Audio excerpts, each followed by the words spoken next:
Greetings everyone, very warm welcome to the another session of our new initiative जिसमें हम Himachal Pradesh subordinate allied exam के related questions को subject wise कर रहे हैं। तो हम वीक बेसिस पर दो सब्जेक्ट को कवर कर रहे हैं एमसीक्यू के थ्रू। जैसे आप सब जानते हैं कि इस वीक हमारा हिमाचल जीके और इंडियन पॉलिटी के क्वेश्चन से रिलेटेड सेशन रहेगा। तो आने वाले एक दो तीन दिन में भी हमारा सेम पैटर्न ही रहेगा और फिर जो उसके आने वाला वीक है उसमें हमारा थोड़ा सा जो नए सब्जेक्ट है वो इंट्रोड्यूस हो जाएंगे और फैकल्टी भी कोई और इंट्रोड्यूस हो जाएगी। तो शुरू करते हैं हमारा आज का सेशन। तो दोस्तों आज का हमारा इंडियन पॉलिटी का दूसरा सेशन है। पहला सेशन हमने लास्ट वीडियो में देखा था। इस वाले वीडियो में हम क्वेश्चंस देखेंगे इंडियन पॉलिटी के related to fundamental duties, fundamental rights, parliamentary form of democracy या फिर जो हमने इंडिया में एडॉप्ट करी है पार्लियामेंट्री फॉर्म ऑफ डेमोक्रेसी, उससे रिलेटेड कुछ एक संबंधित जो हमारे कंसेप्ट्स हो गए उनको हम देखेंगे।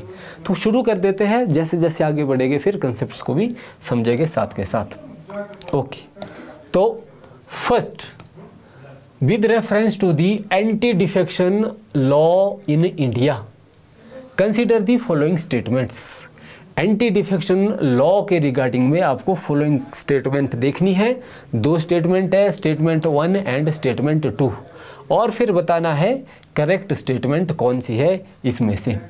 ठीक है जी, तो देखते हैं। First, law specifies that A nominated legislature cannot join any political party within 6 months of being appointed to the House। A nominated member cannot join any political party within 6 months of being appointed to the House। क्या nominated member 6 महीने के अंदर अंदर कोई party इसके according join नहीं कर सकता? ऐसा है क्या?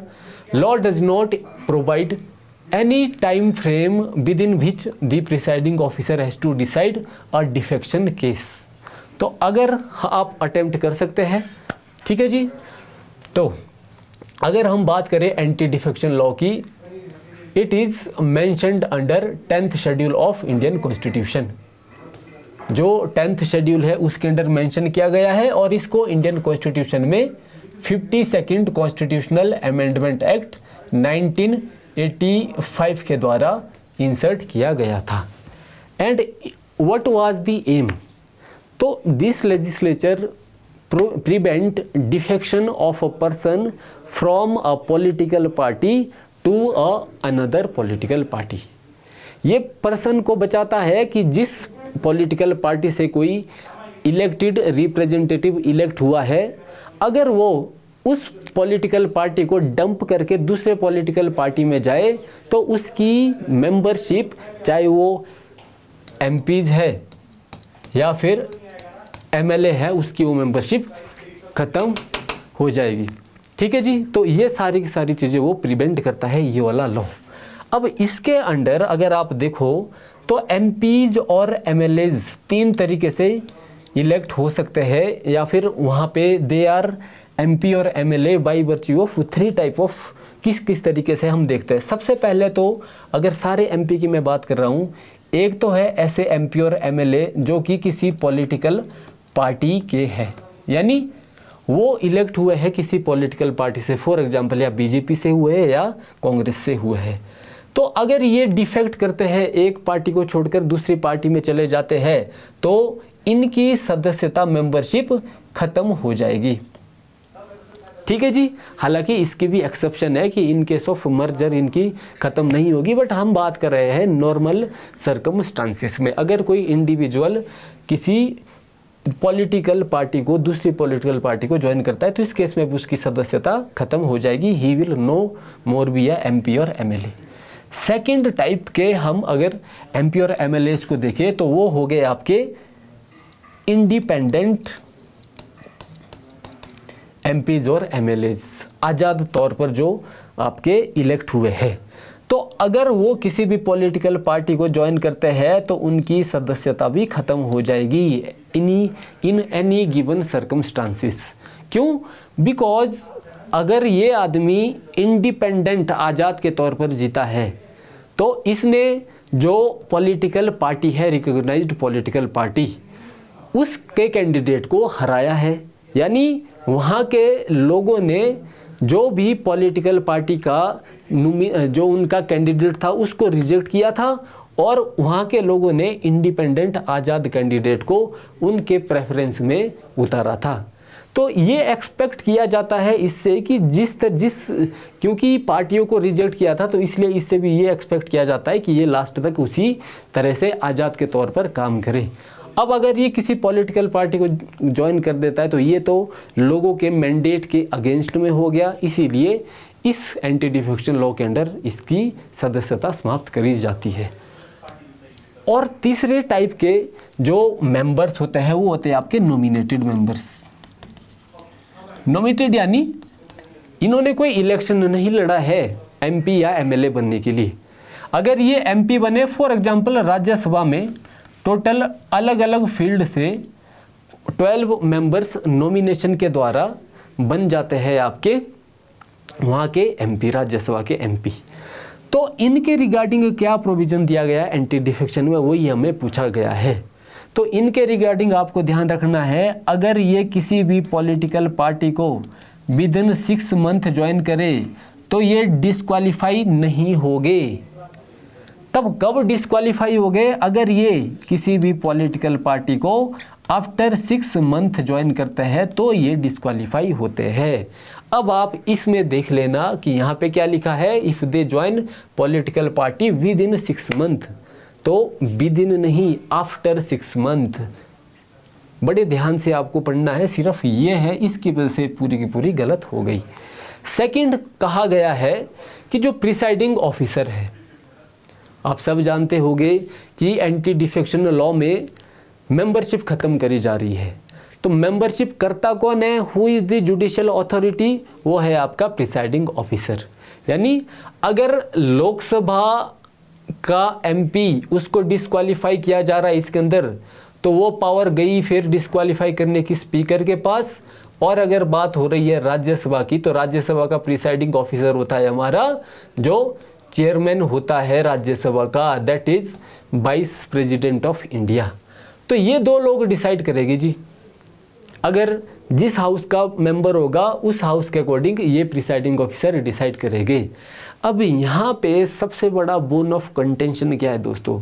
यही है कि there is no time frame mentioned for the presiding officer to act. कब प्रिसाइडिंग ऑफिसर डिसीजन लेंगे, कितने टाइम फ्रेम में लेंगे, ये इनको नहीं बताया गया है। और ये सबसे बड़ा इसका बोन ऑफ कंटेंशन भी रहता है, क्योंकि यहाँ से थोड़ा सा मामला पॉलिटिकल हो जाता है। तो इस तरीके से अब आप इसका आंसर सही दे देना कमेंट्स में। Next question, consider the following statement. Constitution of India specifies the ministers into 4 ranks. First cabinet minister, second minister of state, third minister of state with independent charge, minister of state without independent charge and deputy minister. तो ये statement बिल्कुल सही है। Council of minister की अगर आप बात करो तो काउंसिल ऑफ मिनिस्टर में 4 टाइप के मिनिस्टर होते हैं। सबसे पहले जो किसी भी कैबिनेट मिनिस्टर जो किसी भी डिपार्टमेंट के हेड होते हैं, for example defence minister, foreign minister and so on. उसके बाद आते हैं आपके मिनिस्टर ऑफ स्टेट, राज्य मंत्री भी कहा जाता है। ये 2 तरह से होते हैं, एक होता है आपका minister of state with independent charges और अगला होता है minister of state without independent charges, और अगला होता है फिर इन सभी को असिस्ट करने के लिए आपके डेप्यूटी मिनिस्टर। बस ये 4 तरह के मिनिस्टर हैं जो आपके मेंशन करे गए हैं कॉन्स्टिट्यूशन में काउंसिल ऑफ मिनिस्टर के अंडर। इसके बाद जैसे आपका शैडो मिनिस्टर होता है या कैबिनेट सेक्रेटरी है, ये सारे के सारे कोई इस टाइप की इस डेफिनेशन के अंडर नहीं आते। और अगला कहा गया है टोटल नंबर ऑफ मिनिस्टर्स, यानी including all council of minister, सभी टाइप के मिनिस्टर है। काउंसिल ऑफ मिनिस्टर की बात कर रहे हैं, in union government including prime minister shall not exceed 15% of the total members of Lok Sabha. तो ये स्टेटमेंट भी बिल्कुल सही है। If 91st constitutional amendment act 2003 ने क्या करा, इसने जो काउंसिल ऑफ मिनिस्टर का साइज है उसको फिक्स कर दिया। और कितना किया, it will be 15% of total strength of Lok Sabha, कि जितनी लोकसभा की टोटल 50 स्ट्रेंथ है उसकी 15% ही सारे के सारे मिनिस्टर की संख्या भी हो सकती है, including prime minister. Second, states, राज्यों के केस में क्या कहा इसने, इसी अमेंडमेंट एक्ट ने इसने कहा कि राज्यों में टोटल मंत्री कितने हो गए, 15% स्ट्रेंथ ऑफ लेजिस्लेटिव असेंबली, जो विधानसभा है जितनी उसकी संख्या है उसके 15%। But union territory of Delhi, वहाँ के लिए एक अलग प्रावधान है, क्योंकि दिल्ली को अलग तरीके से गवर्न किया जाता है अंडर आर्टिकल 239AA। तो वहाँ पे दिल्ली का फिक्स किया गया है कि वहाँ पे maximum 10% of their legislative assembly ही संख्या हो सकती है। फॉर एग्जांपल दिल्ली की जैसे 70 लेजिस्लेटिव असेंबली मेंबर है वहाँ पे, तो 70 का 10 क्या हुआ, 7, यानी दिल्ली में सिर्फ 7 ही हो सकता है टोटल मंत्री। अब यहाँ पे देखो आप, स्टेट्स के जो फुल स्टेट्स है वहाँ पे क्या रखा गया है number, 15% of respective legislative assembly, 15% maximum है। और मिनिमम कितना रखा गया है राज्यों के लिए, 12 मिनिस्टर्स। अब हिमाचल में आप देख लेना, इस हिसाब से हिमाचल में कौन से, यहाँ पे 12 ही आपके मैक्सिमम, यहाँ पे जो टोटल नंबर है क्योंकि 68 है तो उस हिसाब से इसके आसपास है हमारे, ठीक है। तो ये था हमारा second question. Moving on with reference to deputy speaker of Lok Sabha. अब क्योंकि ये काफ़ी अभी न्यूज़ में था इसलिए ये वाला क्वेश्चन हमने इनकॉर्पोरेट किया है। डेप्टी स्पीकर के रिगार्डिंग बहुत सारा हो हल्ला हुआ था जब अभी पहला जो हमारा लोकसभा सेशन अभी चला था उसमें, क्योंकि अब ऑपोजिशन का एक अच्छा खासा नंबर हो गया है, तो जब स्पीकर की इलेक्शन की बात आ रही थी तो उन्होंने कहा कि अगर आप हमें डेप्टी स्पीकर की पोस्ट देते हो तो हम आपको बिना यूनियन, आपके जो लोकसभा स्पीकर है उसके लिए फिर हम कोई कैंडिडेट नहीं देंगे और उनको फिर यूनियनिमसली डिसाइड करेंगे। बट ऐसा नहीं हुआ, इस वजह से ये न्यूज़ में आ गया। तो डिप्टी स्पीकर के बारे में आपको ये स्टेटमेंट देखनी है, 4 स्टेटमेंट दी गई है। As per the rules of procedure of conduct of business in Lok Sabha, election of deputy speaker shall be held on the date as speaker में फिक्स। तो ये स्टेटमेंट बिल्कुल सही है। जिस दिन स्पीकर फिक्स करेगा उस दिन डेप्टी स्पीकर की जो इलेक्शन है वो होगा। There is a mandatory provision that election of a candidate as deputy speaker of Lok Sabha shall be either the principal opposition party or ruling party।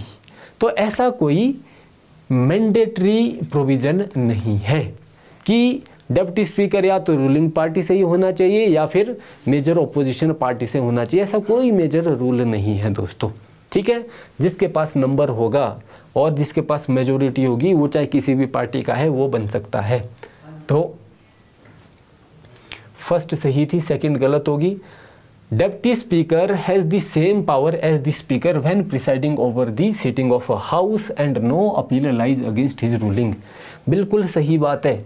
जब deputy speaker preside over कर रहा है लोकसभा को तो उस समय ही enjoys same power as of speaker, इसलिए ये भी बिल्कुल सही है। Well established parliamentary practices regarding the appointment of deputy speaker is that motion is moved by speaker and duly seconded by prime minister. तो ऐसी कोई एस्टेब्लिश प्रैक्टिस नहीं है स्पीकर के, डिप्टी स्पीकर के रिगार्डिंग। प्रैक्टिस क्या है? प्रैक्टिस एक कन्वेंशन है, यानी मस्ट नहीं है, एक कन्वेंशन है जब भी डेप्टी स्पीकर को अपॉइंट किया जाता है। और वो कन्वेंशन क्या है कि जो डेप्टी स्पीकर है वो पोस्ट दी जाती है ओपोजिशन को। एक हेल्दी डेमोक्रेसी की प्रैक्टिस है। So see your answer accordingly. Moving on, which of the following is are the executive powers of Lok Sabha?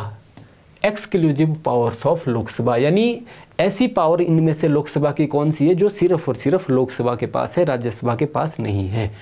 To ratify the declaration of emergency, तो जब इमरजेंसी लगाई जाती है, be it emergency under article 352 that is national emergency, be it a emergency under article 356 और 365 that is president's rule। तो या फिर आप यही समझ लो 360 जो आपका फाइनेंशियल इमरजेंसी है उसी की बात करो। जब भी इमरजेंसी प्रोक्लेम करी जाती है प्रेसिडेंट के द्वारा तो उसके बाद parliament must ratify that resolution of president, parliament को उसको रेटिफाई करना ही पड़ेगा। और जब बात पार्लियामेंट की हो रही है तो it is not a Lok Sabha alone, it is both Lok Sabha as well as Rajya Sabha, इसलिए दोनों की बराबर पावर है, ये स्टेटमेंट गलत होगी। To pass a motion of no confidence against the council of minister, जब no confidence motion council of minister के अगेंस्ट में पास किया जाता है तो इस रिस्पेक्ट में लोकसभा के पास ज़्यादा पावर होती है और जो सरकार बनना और सरकार रहेगी या ना रहेगी ये सारा का सारा सोल प्रेरोगेटिव आपका लोकसभा का है, राज्यसभा का नहीं। ये स्टेटमेंट सही है। Impeachment of president of India, जब बात इम्पीचमेंट की आती है प्रेसिडेंट को तो लोकसभा और राज्यसभा का इक्वल इसमें रोल होता है। पहले किसी भी हाउस में इनिशिएट होगा resolution which is seeking the removal of president, उसके बाद जब पास हो जाएगा स्पेशल मेजोरिटी के साथ उसके बाद तो सेकंड हाउस में जाएगा, और अगर वहाँ पे भी पास हो जाएगा with the same required majority then president automatically stands removed. ठीक है जी, तो इस तरीके से आप देख लेना। Next question, consider the following statement, Attorney General of India and Solicitor General of India are the only officer of government who are allowed to participate in meeting of Parliament of India. Attorney General of India, highest law officer of the country, Solicitor General of India, second highest law officer of country. क्या इन दोनों को allow है parliament की session में बैठना?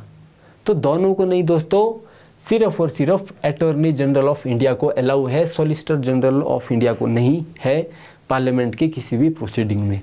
अगर बात हम अटॉर्नी जनरल ऑफ इंडिया की करें तो इनको दो स्पेशल राइट दिए गए हैं। एक है right to audience in all the judicial offices throughout the country, कहीं पे भी ये बैठ सकते हैं जुडिशियल ऑफिस में, और सेम राइट इनको राइट टू ऑडियंस का दिया गया है, राइट टू वहाँ पे भी हमारे पार्लियामेंट में भी ये बैठ सकते हैं, जैसे बाकी मेंबर ऑफ पार्लियामेंट उनके साथ में ये बैठ सकते हैं। सिर्फ एक राइट नहीं है, इनको बैठ भी सकते हैं और राइट टू स्पीक बोल भी सकते हैं, बस सिर्फ ये जब बात वोटिंग की आएगी वो इनके पास राइट नहीं है, बाकी सब कुछ है। ठीक है, तो according to constitution of India attorney general of India submits his resignation when government which appointed him resigns. तो देखिए ये कोई मैंडेटरी प्रोविज़न नहीं है, ये कह रहा है कि हालांकि प्रैक्टिकल सेंस में यही होता है, प्रैक्टिकली यही होता है कि जैसे ही जिस सरकार ने अटॉर्नी जनरल ऑफ इंडिया को अपॉइंट किया था, मान लो इलेक्शन के बाद वो सरकार अब नहीं रही यानी दूसरे पार्टी की सरकार बन गई, तो इस केस में attorney general of India resign देता है। बट ये कंपल्सरी प्रोविज़न कॉन्स्टिट्यूशन में नहीं लिखा गया है, बट हाँ ये बात सही है कि प्रैक्टिकल सेंस में ऐसा ही होता है। ठीक है जी, तो इसीलिए हमको तो पूछा गया है कि अकॉर्डिंग टू कॉन्स्टिट्यूशन, ऐसा अकॉर्डिंग टू कॉन्स्टिट्यूशन कुछ नहीं है। ठीक है जी, तो both statement are incorrect. Next, if a particular area is brought under the 5th schedule of Indian Constitution, which one of the following statement best reflect consequences of it? तो 5th schedule है, उसमें पूरे देश की tribal population आती है, और जो आपका 6th शेड्यूल है उसमें आती है आपकी सिर्फ और सिर्फ tribal population of Assam, Tripura, Mizoram and Meghalaya. ठीक है जी, तो ये डिफरेंस है 5th और 6th में। अब आपको यहाँ पे देखना है कि अगर कोई 5th शेड्यूल के अंडर है तो उनको क्या प्रोटेक्शन दी जाती है। तो this would prevent transfer of land to tribal people to non tribal people, this would create local self governing body in that area, this would convert that area into union territory, क्या ऐसा है? State having such area would be declared a special category state. तो अगर आप relatively देखोगे ये दो तो बिल्कुल भी नहीं है, हो सकता है थोड़ा सा बी और ए में डाउट हो जाए, but relatively what is more correct is a. Okay, next question, under the Indian constitution concentration of wealth violets.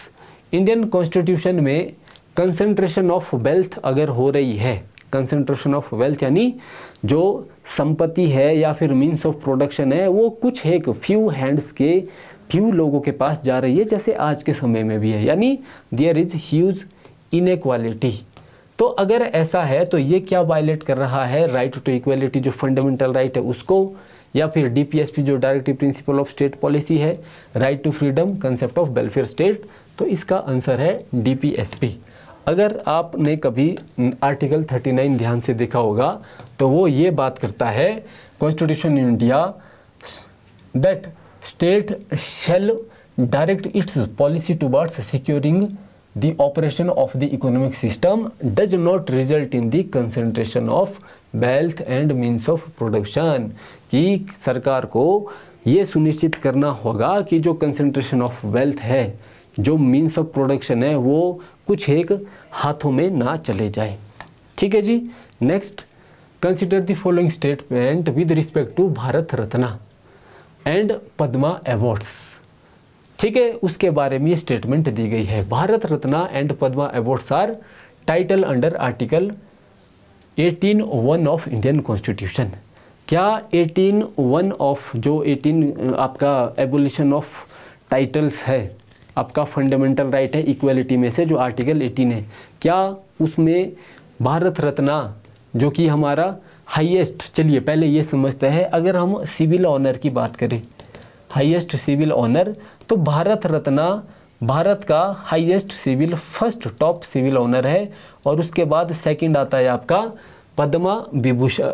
Padma awards की भी अलग अलग कैटेगरी होती है, उसमें जो सेकंड है आपका वो है पद्म विभूषण, थर्ड हाईएस्ट होता है आपका पद्म भूषण, फोर्थ हाईएस्ट होता है आपका पद्म श्री। तो इन तीनों को पद्मा अवार्ड्स कहा जाता है इकट्ठे। तो क्या ये 18 की डेफिनेशन के अंडर आते हैं? बिल्कुल भी नहीं आते हैं, ये तो बिल्कुल एक्सेप्शन है 18 की। क्यों? क्योंकि जो 18 के अंदर एबोलिशन ऑफ टाइटल की बात करी गई है वो करी गई है titles on the basis of hereditary. ठीक है, वो हेरिडेटरी बेस्ड टाइटल थे। फॉर एग्जाम्पल आपका राय बहादुर, राजा रायान बहादुर, इस तरह के जो टाइटल होते थे। Padma awards which were instituted in year 1954 were suspended only once। ऐसा नहीं है, अलग अलग समय पे सरकार ने इनको सस्पेंड किया है। फॉर एग्जांपल आप समझ लो कोविड के टाइम पे भी number of Bharat Ratna awards is restricted to a maximum of 5 in a particular year. तो देखिए एक साल में ये कन्वेंशन रहा है कि लगभग मैक्सिमम 4 ही होना चाहिए पद्मा अवार्ड्स के जो अवार्डी है, बट ये फिर कन्वेंशन है, ये कोई स्ट्रिक्ट रूल नहीं है। बहुत बार ओवर ब्रीच हुआ है, जैसे इस बार भी हुआ है, तो ये स्टेटमेंट भी गलत है। ठीक है जी, ये ज़रूरी नहीं है कि आप इतने कोई दो। Next, at the national level which ministry is the nodal agency to ensure effective implementation of scheduled tribe and other traditional forest dwellers recognition of forest right 2006। कि जो फॉरेस्ट ड्वेलर्स राइट है नेशनल लेवल पर, इसको लागू कौन सी ministry कर रही है? तो यहाँ पे आप पक्का कंफ्यूज हो जाओगे, आपको लग रहा होगा कि environment, forest and climate change कर रही होगी, बट दोस्तों ऐसा नहीं है। जो ट्राइबल मिनिस्ट्री है वो नेशनल लेवल पर इसको लागू कर रही है, और ये क्वेश्चन प्रीवियस ईयर में यूपीएससी में भी पूछा गया है। ठीक है जी। और वैसे अगर आप एक चीज़ नोटिस करोगे, आज के हमारे ज़्यादातर क्वेश्चन यूपीएससी के थोड़े से प्रीवियस ईयर भी है, और उसी के साथ साथ हिमाचल वाली चीज़ें भी है। विच of the following best define the term state. State को इसमें से कौन सा बेस्ट डिफाइन करता है? तो बजाय ऑप्शन आप आराम से देख लेना, मैं सीधे अगर आपको बताऊं कंसेप्ट ऑफ स्टेट, तो स्टेट 4 कंपोनेंट होते हैं स्टेट के, यानी स्टेट 4 कंपोनेंट से बना होता है। सबसे पहले पीपल, या फिर पीपल से पहले मैं कहूँ एक जोग्राफिकल टेरिटरी होनी चाहिए, एक जोग्राफिकल टेरिटरी होनी चाहिए, मान लो ये जोग्राफिकल टेरिटरी है। सेकंड कंडीशन है उस टेरिटरी के अंदर रह रहे होने चाहिए कुछ एक लोग, पीपल होनी चाहिए। अब क्योंकि लोग रह रहे हैं तो वहाँ पे कोई ऐसी एक इलेक्टेड एक डेमोक्रेटिक गवर्नमेंट होनी चाहिए जो कि सभी को एक्सेप्टेबल है और जो कि फेयरनेस तरीके से गवर्नमेंट बनी है। तो तीसरा एलिमेंट होता है गवर्नमेंट। और चौथा एलिमेंट होता है कि अगर ये गवर्नमेंट मान लो सॉवरिन नहीं है तो इसको हम स्टेट नहीं कहेंगे, अगर ये गवर्नमेंट सॉवरिन है तभी हम इसे स्टेट कहेंगे। तो ये 4 कंडीशन होती है एक स्टेट की। कौन कौन सी? Geographical territory, people, government which is elected and accepted by all, and sovereignty. अब इसमें से अगर आप देखोगे तो वो कौन कौन सा है तो वो आप आराम से इसके ऑप्शन देखो और इसमें से देखो कि कौन सा एक अच्छा सा इसमें से आंसर है। ठीक है जी, ओके। वैसे इसका आंसर फर्स्ट है। Next, we adopt parliamentary democracy. हमने पार्लियामेंट्री डेमोक्रेसी क्यों एडॉप्ट करी थी? हमने एडॉप्ट करी थी ब्रिटिशर्स से। तो कैसा हमारा मॉडल डिफरेंट है ब्रिटिशर्स से वो आपको बताना है। As regard legislation British parliament is supreme. अगर हम लेजिस्लेशन कानून बनाने की बात करें तो ब्रिटिश की जो पार्लियामेंट है वो सुप्रीम होती थी। बट इन इंडिया केस यहाँ पे जो सुप्रीम है वो पार्लियामेंट नहीं है, यहाँ पे सुप्रीम है हमारी कॉन्स्टिट्यूशन। तो ये भी एक डिफरेंस है, ब्रिटिश में ऐसा नहीं है। इस चीज़ को फिर से कभी बड़े अच्छे से समझेंगे आने वाले सेशन में। In India matters related to constitutionality of amendment act of parliament are refer to constitutional bench by supreme court. तो इंडिया में आपको ऐसे भी देखने को मिला होगा कि जब काफ़ी कॉन्स्टिट्यूशनल अमेंडमेंट हुए हैं वो बाद में सुप्रीम कोर्ट में गए हैं और सुप्रीम कोर्ट की कॉन्स्टिट्यूशनल बेंच ने उनको हियर भी किया है। ठीक है, क्यों? क्योंकि there was question of law involved, इसीलिए भेजा गया था सुप्रीम कोर्ट के पास। बट ऐसा यूके के केस में पॉसिबल नहीं है। क्यों? वहाँ की पार्लियामेंट इतनी ज़्यादा स्ट्रॉन्ग है कि जो उन्होंने कह दिया वो लास्ट वर्ड है। ठीक है जी, तो अकॉर्डिंगली आप आंसर देख सकते हैं। राइट टू प्राइवेसी एक जो फंडामेंटल राइट है, राइट टू प्राइवेसी आपका जो फंडामेंटल राइट है, जो सेकंड फंडामेंटल राइट उसके अंदर is protected under which article of constitution. किस कॉन्स्टिट्यूशन के आर्टिकल में मेंशन किया गया है? तो आंसर है आर्टिकल 21। जो पुट्टा स्वामी केस हुआ था आपका 2017 में, तो उसमें इसको इस केस के जो जजमेंट में सुप्रीम कोर्ट ने कहा कि जो राइट टू प्राइवेसी है वो भी एक हमारा फंडामेंटल राइट है आर्टिकल 21 के अंडर। ठीक है जी। Rajya Sabha has equal power with respect to Lok Sabha. इनमें से किस मामले में इक्वल पावर है राज्यसभा की लोकसभा के साथ में? Matter creating all India services, ये तो राज्यसभा की एक्सक्लूसिव पावर है, ये लोकसभा की भी नहीं है, यानी इस मामले में बराबर नहीं है। ये तो सिर्फ राज्यसभा कर सकती है अगर कोई knew all India service create करनी है। अभी के लिए 3 है, जैसे IAS है, इंडियन फॉरेस्ट सर्विस है और आपका IPS सर्विस है। ये 3 ऑल इंडिया सर्विस है। अगर और बनानी होगी तो वो पावर राज्यसभा के पास है। अमेंडिंग दी कॉन्स्टिट्यूशन, कॉन्स्टिट्यूशन को अमेंड करने की पावर दोनों के पास इक्वल है, लोकसभा और राज्यसभा। तो इसका आंसर ये होगा। बाकी दोनों भी फिर दोनों की दोनों जो ये है ये तो सिर्फ लोकसभा की एक्सक्लूसिव पावर है, पहले वाली थी राज्यसभा की। सेकेंड ऑप्शन राइट है। ये कॉन्स्टिट्यूशनल गवर्नमेंट डेफिनेशन, ये क्वेश्चन मैक्सिमम आप लोग थोड़ा सा ध्यान से देखो कि कॉन्स्टिट्यूशनल गवर्नमेंट की डेफिनेशन कॉन्स्टिट्यूशन के अकॉर्डिंग क्या है। तो अगर आप लोगों ने कंसेप्ट पढ़ा होगा कॉन्स्टिट्यूशनलिज्म, जो कि बात करता है लिमिटेड गवर्नमेंट की, तो फिर उस हिसाब से इसका आंसर हो गया आपका डीलिमिटेड गवर्नमेंट। जो सरकार है, चुनी हुई सरकार है, कॉन्स्टिट्यूशनलिज्म के अकॉर्डिंग आप सोच रहे होगी सरकार के पास बहुत ज़्यादा पावर है। इसके अकॉर्डिंग इसके पास जितनी ज़्यादा पावर है उससे कहीं ज़्यादा इसकी पावर के ऊपर कॉन्स्टिट्यूशन रिस्ट्रिक्शन लगाता है, लिमिटेशन लगाता है। यानी इतनी ही पावर है, इससे ज़्यादा आप अपनी पावर का एक्सरसाइज नहीं कर सकते। Next question, parliamentary system of government is one. इसमें से पार्लियामेंट्री सिस्टम ऑफ गवर्नमेंट कौन सा है जहाँ पे all political party in parliament are represented in the government? क्या ये है government is responsible to the parliament and can remove it? तो जहाँ पे गवर्नमेंट रिस्पॉन्सिबल है पार्लियामेंट के लिए वो है आपका parliamentary form of system. For example हमारे केस में लोकसभा रिस्पॉन्सिबल है, लोकसभा में जो काउंसिल ऑफ मिनिस्टर है, गवर्नमेंट है, वो रिस्पॉन्सिबल है आपके लेजिस्लेचर के लिए। और क्या क्या इंस्ट्रूमेंट होता है, जैसे आप समझ लो जो हमारा नो कॉन्फिडेंस मोशन है या फिर कट मोशंस है, वो सारे के सारे ये इंश्योर कर रहे हैं कि गवर्नमेंट विल रिमेन रिस्पॉन्सिबल और आंसरेबल टू लेजिस्लेचर। तो इसलिए इसका ऑप्शन बी होगा। बाकी भी आप देख लेना कि बाकी ऑप्शन क्यों गलत है। ठीक है जी, तो that was all for today. See you in next lecture. Thank you.